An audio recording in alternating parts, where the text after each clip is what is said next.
Thank you so much for joining us on the Dwellynn Show. I'm your host, Ola Dantes. I've got an incredible, amazing guest with us today, Gus Castro. Hey, Gus, how you doing, man? Doing great. Thanks for having me here. Yeah, we were just talking before we hit record here, thankfully, about the fact that we're we're neighbors here in Yeah, Katy, Texas. So that is crazy. Unplanned. Did not yeah, did not to set this up, right? I I know. could have been in there with you, sharing the microphone. I know, right? Yeah, yeah. So I'm kind of excited about that. And you've got an incredible story. I love what you're doing. You've got a 100 plus team and going strong. So really want to share your story and kind of learn from you as well. So maybe just kind of tell our listeners a little bit more about who you are and kind of what you've been doing and kind of what you're doing lately, actually. Yeah, so originally from Mexico, I was trained, studied as an engineer for software. I got recruited from to Microsoft out of school here in Mexico, well, over in Mexico, not here, over in Mexico. I moved between the U.S. and Mexico, so I was like, where am I right now?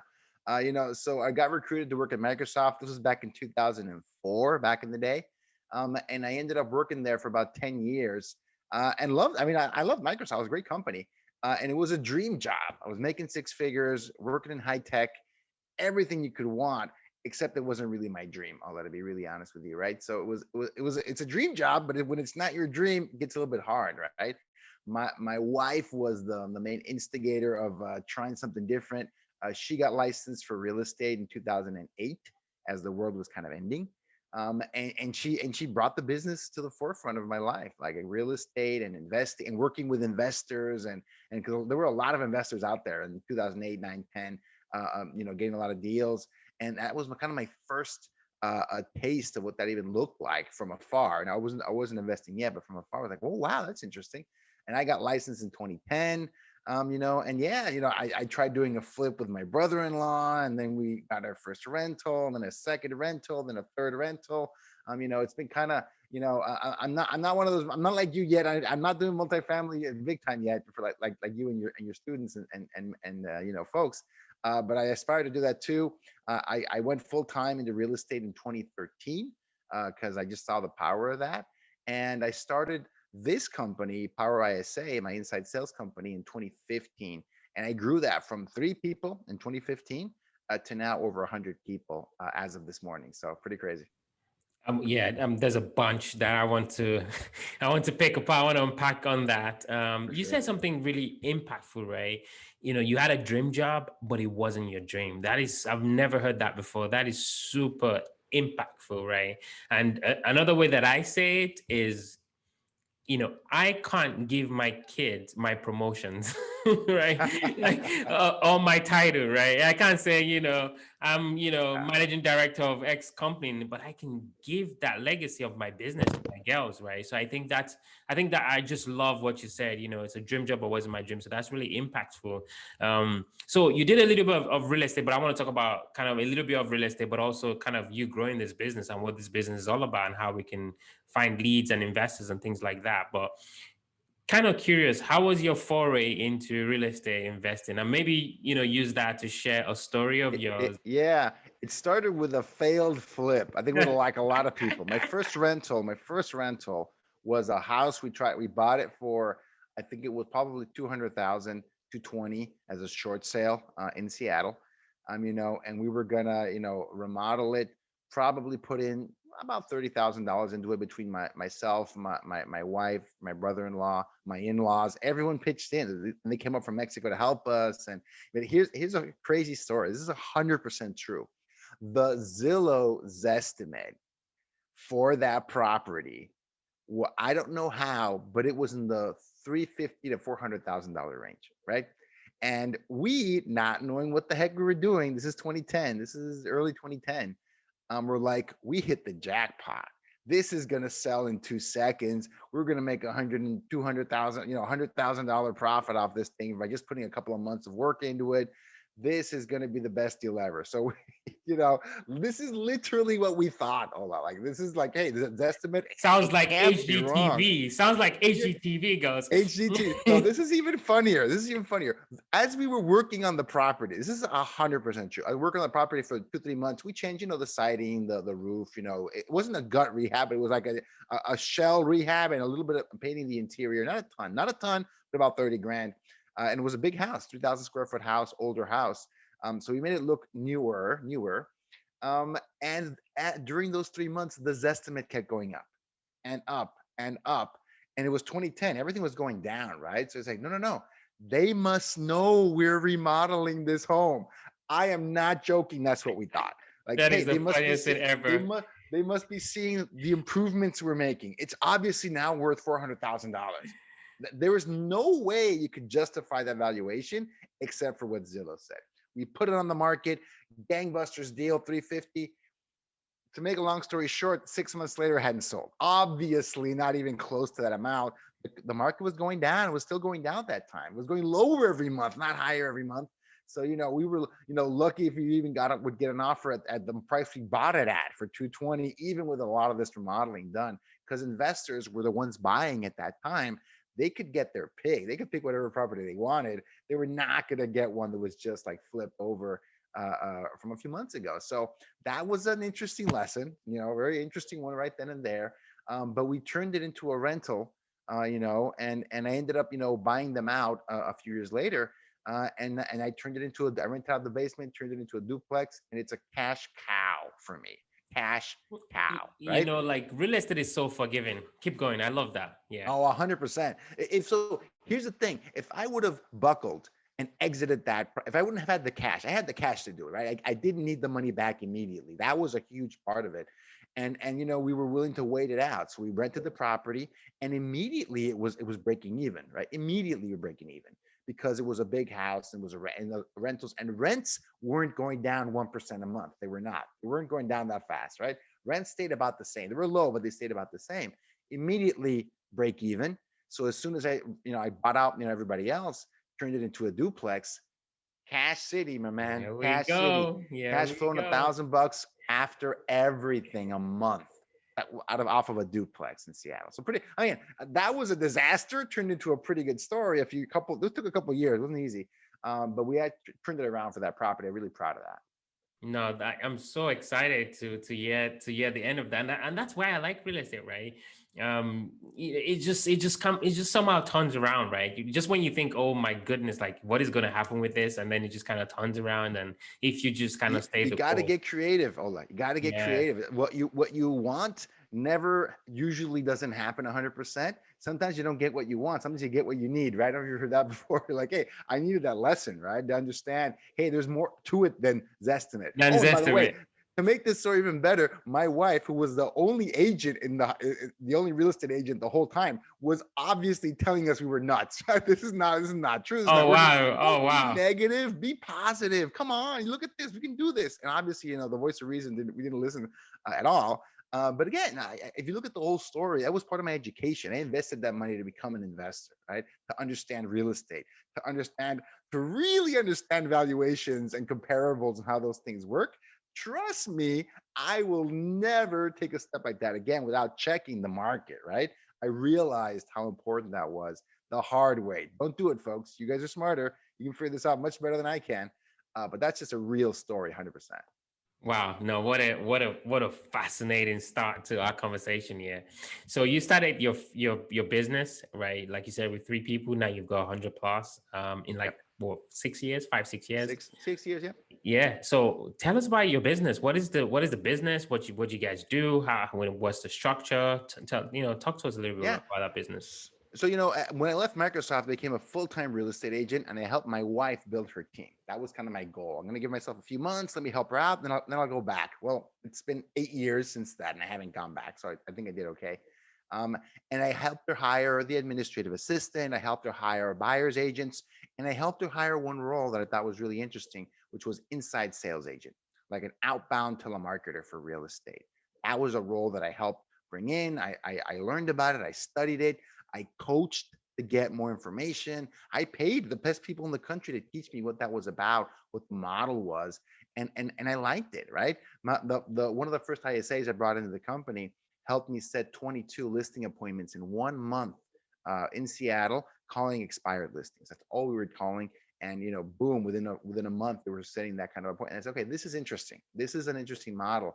And being from Mexico originally, I said, I bet I can get a team built in Mexico, in country, with people like me, like myself, right? That spoke native English, that had the gift of gab, they could do sales, and I bet I can make that work. And here's the crazy part, Ola. In real estate, like investors, we're always chasing the client. We gotta hustle. We gotta convince them. We gotta corral them. We gotta nurture them. We gotta, get them into our book of business, right? Gotta get them into the sphere.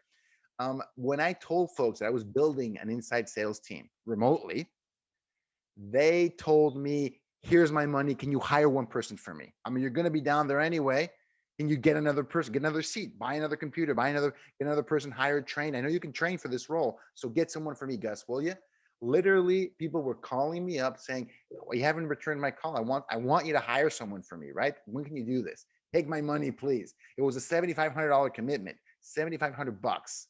And they were giving the money to me. And I said, okay, I'm onto something here. This is not normal in real estate. This isn't typical, right? We're chasing against the clients were coming to me. I said, there's a need. That's what it told me as a business person. There's a need for this. And that's how it started. And And even today, the 75 is that for the whole year?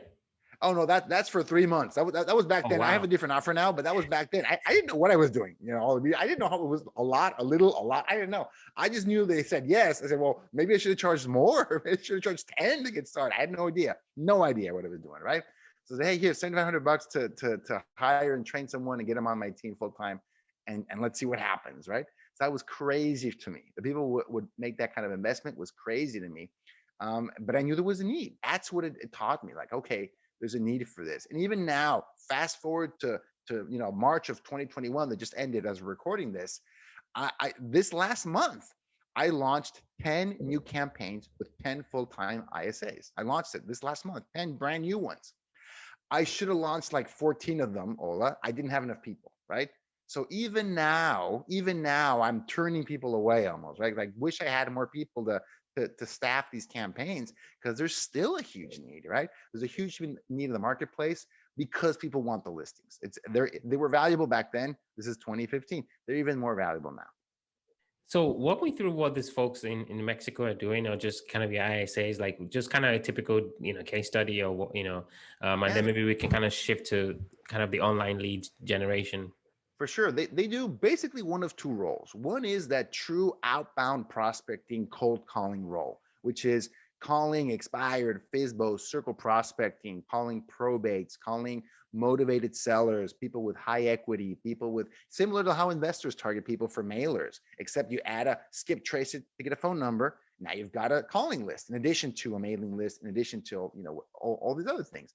Calling is just another way to get in front of them and try to get that conversation started. That's one role, the outbound cold calling role. The other role that we fill, and this is a huge part of our retail real estate side, is lead manager. We call it the lead manager, which they work within a CRM, managing a database of 2, 3, 4, 5,000 leads.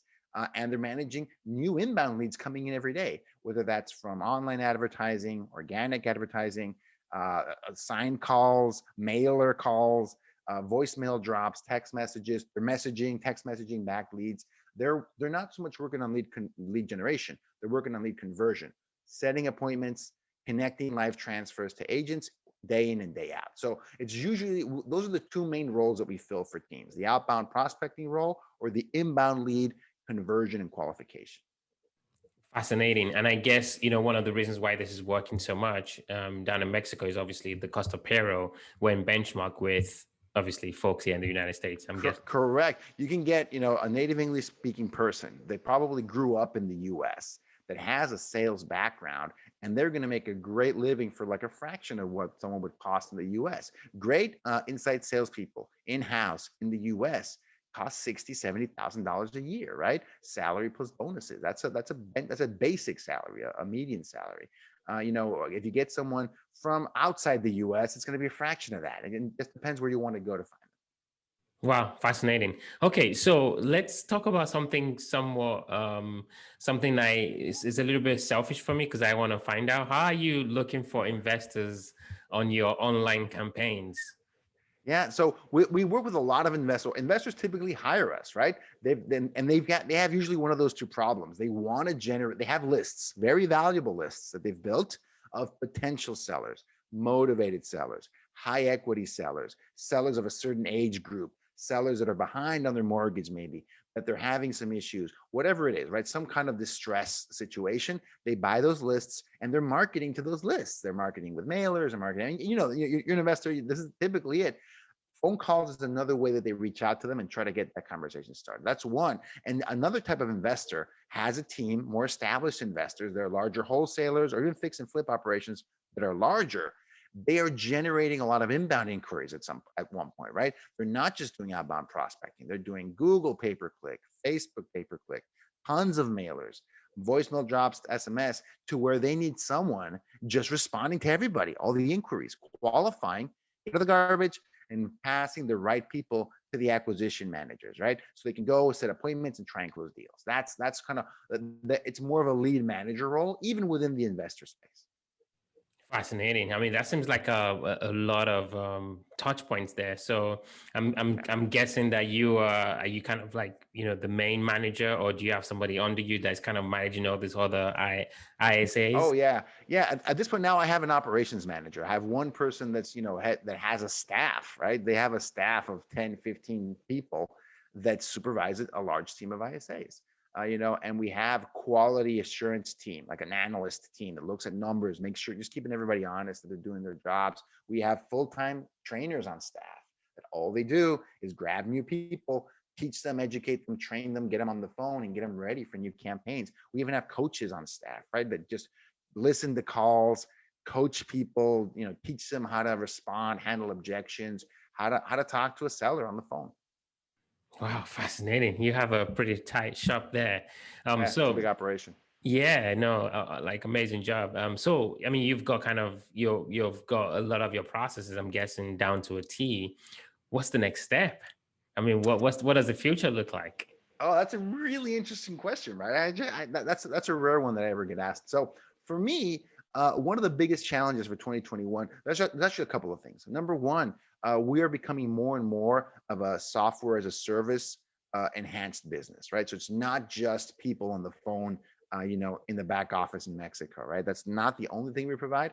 We also help people on a per lead basis. That's another service that we have, relatively new service that we have, is that we can help you if you don't have enough leads to really make it worth hiring a full-time or even a part-time person. We can work for you on a per lead basis. So we're building a website and tools and APIs and integrations to help people connect with your CRM, with your preferred lead provider, and to make sure that whenever you send us a lead, we're calling, texting, helping follow up with those leads, regardless of what system that lead happens to come from, right? Whether that's a Google campaign, a Facebook campaign, YouTube campaign, doesn't really matter. We grab it and we help convert it. We know it's a motivated seller, potentially distressed seller, looking for a cash offer. That's what we know. Where it came from usually is not the biggest part of the conversation. It's like, hey, it's about them. It's about the seller. What can you do to help them, right? It's rarely about you as an investor, as who is calling. Who cares who you are? It's about them. How can you help them out of their situation? How can you give them options? How can you help them out, right? Whatever they're dealing with. So that's what we help. So a big challenge for us is building out that infrastructure and becoming more of a software as a service company. So that's where I see the future of the company. Definitely growth. We're going to keep growing with the model that we have. The challenge for us is incorporating tools, software to help, drive success of our clients. Wow, fascinating. I mean, I think I can keep going on and on, but I think we're definitely dwelling into the quick rounds. These are going to be quick questions, quick Go answers. for it. Ready, sir? Shoot. All right. Very first question. What makes you, Gus, unique from the next guy or the next girl? What is that differentiating factor that separates you? It could be you or it could be your business. Yeah. So for me and my business, I grew up on the border between the U.S. and Mexico. That's where I'm from, like natively from. So I have one foot in the U.S. and one foot in Mexico. I honestly feel, Ola, that I am one of the few people on the face of the earth that could have made a company like this. Because not only did I come up with that idea, I worked in real estate, I'm an investor, but I know both countries intimately, right? Like very few people with that kind of experience know. So I can turn around and speak in 100% native Spanish to my people, right? And I can build a company and I can recruit and I can build a team in Spanish, and I can turn around and do it in English, right? So it's kind of that's kind of my unique value proposition, that I'm bicultural, like truly bicultural between, and I navigate both. It's the border with the U.S. is a weird place, right? And you're pretty close to that area right now. It's the closer you get, the stranger it is, because you both, there isn't a fine line. The cultures and the countries overlap in a really interesting way, and that's what the border dwellers kind of bring to the table. So I really feel that one of the unique things that I have is that I'm part of that culture, and I've been able to find opportunities to connect both cultures. Yo estudio español todos los días. Ah, muy bien, Yeah. excelente. Gracias. Next question. What was the last book that you read, and what was the one thing you picked up from that book? I was expecting this one, so a little bit cheating, but this is 100% accurate. I just finished Shoe Dog by Phil On Knight, the yeah, founder of Nike. Nike. Yeah. Yeah, and I read it as I've got two little kids. One of my kids was having trouble sleeping, so I would grab up my phone with my kid around, my back, and I would read this book at night, right? Which is a great time, nice and quiet, no distractions, crying baby. But I would read this book on my phone, and I'm like, well, let's see if this works. Unbelievable book, very entertaining, very engaging, very well written, about the early days of that company, right? The struggles and the Mhm. setbacks and the running out of money and the not knowing what they were going to do the next day. I really feel identified with that book, and that it's a grind that lasted not 6 months, not a year, 10 years of grinding before he became an overnight success, which is Nike, right? So I felt identified with that, and I going, this is what it's about. This is what it's about. It's not just about the money, but it's about the journey, right? That journey is difficult. It's difficult. It's hard. 1 out of 10 companies makes it after 5 years. One out of those 10 makes it after 10 years. So that's what I'm looking for. Yep. I mean, I can add to that. You mentioned you got two kids. Obviously you're running a 100 plus, team. You're a busy guy. You've got some real estate assets, as you mentioned. What do you do for fun? Oh boy. So, well, it's actually a really timely question, because today, the day we're recording this, is opening day for baseball in the US. I've got I was just watching my San Diego Padres, got my sweatshirt here going on. And I got my baseball hat. I was watching my team. That's one of my escapisms. This is baseball. I like to see grown men swing a bat and hit a ball for fun, right? That's one of my things. It's kind of a silly sport, but I absolutely love it. It's a national pastime here in the US. So I've adopted it and I love it. So yeah, baseball is absolutely one of my favorite ways to kind of tune out and have fun and just focus on that for a bit. Oh man, that's fascinating. Yeah, I love that. So if there's somebody listening thinking, wow, I really like this, Gus guy, maybe then, Mexico, actually, because we have listenership all over the world, or maybe they're obviously right here in the United States, maybe they're also and they want to use the service. What's the best way people can reach out to you, get to learn more about what you're doing? That's my website, powerisa.com, all one word. Powerisa.com is the best way to reach out to us, learn a little bit more about us. And on Facebook, you can actually type Power ISA into Facebook and you'll find me. You'll find our free Facebook group you can check out. There's no cost to join. We're always talking about interesting topics about marketing, converting leads for real estate on Facebook. So we're always talking about all those topics. Gus, really appreciate it. Thank you so much for spending time with us here at the Dwellynn Show. Thank you, thank you, thank you. All right. Thanks a bunch. Appreciate it.